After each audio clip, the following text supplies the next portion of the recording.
Լույսի տակ այսպես կոչված մեր միջավայրում զեբրայի վրայով անցնելու փորձ է կատարել, իսկ վարչապետի ավտոշարասյունը 108 կմ/ժ արագության ներքո մարդուն վրաերթ է, հղի կնոջը վրաերթ է ենթարկել։ Կապ չունի, հղի կիներ այդ պահին մարդ էր, ում իրենք հարվածել են ու 10 մեքենա է անցել, իրենց ավտոշարասյանը որպես կանոն զուգորդում է նաև բժշկական օգնություն տրամադրող մեքենա, որևէ մեկը 10 մեքենաներից չի կանգնել, գոնե տեսնի մարդու որպիսությունը,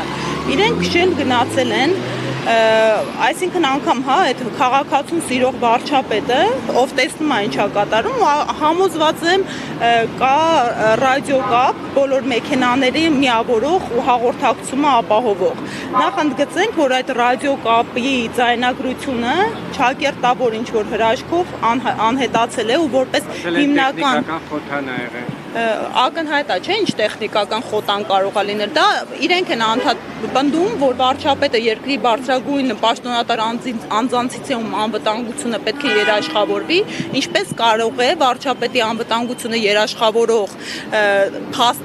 ավտոշարասյան ռադիոկապը տեխնիկական խոտանի հետևանքով անհետանա, բա որ վարչապետի առողջությանն ու կյանքին վտանգ սպառներ։ Այսինքն կարող ենք արձանագրել, որ այստեղ խնդիր ունեն։ Արձանագրում ենք առաջին փաստական հանգամանքները, կորել է ռադիոկապի ձայնագրությունը, որևէ մեկը ընդգծենք, այսպիսի ակնհայտ իրավիճակում, երբ վթարի վայրից փաստ է արձանագրում ենք, որ խուսափել են, մարդուն վթարի են ենթարկել եւ փախուստի են դիմել վթարի վայրից։ Որևէ մեկը չի ազատազրկվել, թե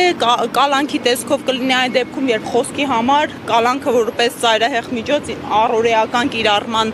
ընտրություն է դարձել այս իշխանությունների պարագայում եւ արդեն 3-րդ տարին է չկա պատասխանատվության ենթարկած մարդ։ Մենք այստեղ ենք առաջին հերթին ի հիշատակ Սոնա Մնացականյանի եւ նրա չծնված երեխայի, երկրորդ պահանջատեր լինելու, որպեսզի արդարությունն ու արդարադատությունը իրականացվեն ու վերականգնվեն ու պատասխանատու անձը պատասխանատվության համարժեք ենթարկվի, եւ երրորդ կանխարգելելու նման միջադեպերը, որովհետեւ ցավոք սրտի բազմաթիվ արձանագրումներ ենք ունենում, թե ինչպես է այդ նույն ավտոշարասյունը մարդկանց կյանքի ու առողջության համար նույնաբնույթ վտանգավոր իրավիճակներ ստեղծում, թե ճանապարհային տրանսպորտային երթևեկության կանոնների խախտման արդյունքում, թե այդ երթևեկությունը սխալ կանոնակարգելու արդյունքում։ Վերջին կներեք, ամենավառ միջադեպը տղամարդուն ծեծի ենթարկելն էր պարեկների կողմից, ինչը մարդու առողջությանը անհամաչափ նախ միջամտություններ եւ վնաս պատճառելներ, դրանից հետո մենք ահազանգեր ենք ստանում, որ դա միակ դեպքը չէ եւ բազմաթիվ քաղաքացիներ փաստորեն վարչապետի Շարասյանը ազդանշանելու պատճառով նման վերաբերմունքի են արժանացել, երբ ունենք ոստիկանության մասին օրենք, ոստիկանության ծառայության մասին օրենք եւ բարեկային ծառայության վարքագիծը ու միջամտությունը մարդկանց նկատմամբ ֆիզիկական միջամտությունը հստակ կանոնակարգված է ու պետք է համաչափության շրջանակում տեղավորվի։ Ու եթե մենք չլինենք հետևողական եւ եթե մենք չլինենք պահանջատեր, ակնհայտ է, որ նման միջադեպերը կրկնվելու են ու այո, մի պաշտոնյան իրեն թույլ է տալու պարբերաբար մի րոջ հասարակության,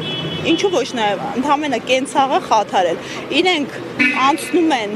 երթևեկում են, իրենց թույլ են տալիս 30 րոպեից ավել խաչմերուկները փակել, որպեսզի ապահովեն մի պաշտոնյայի տեղաշարժը, երբ հստակ կանոնակարգվածություն կա եւ դա կարելի է կազմակերպել օպերատիվ եղանակով առանց մարդկանց նյարդերը ու կենցաղը փորձարկելու։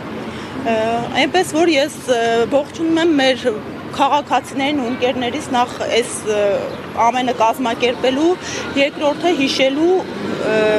ու պահանջելու արդարադատության իրականացում։ Շնորհակալ եմ։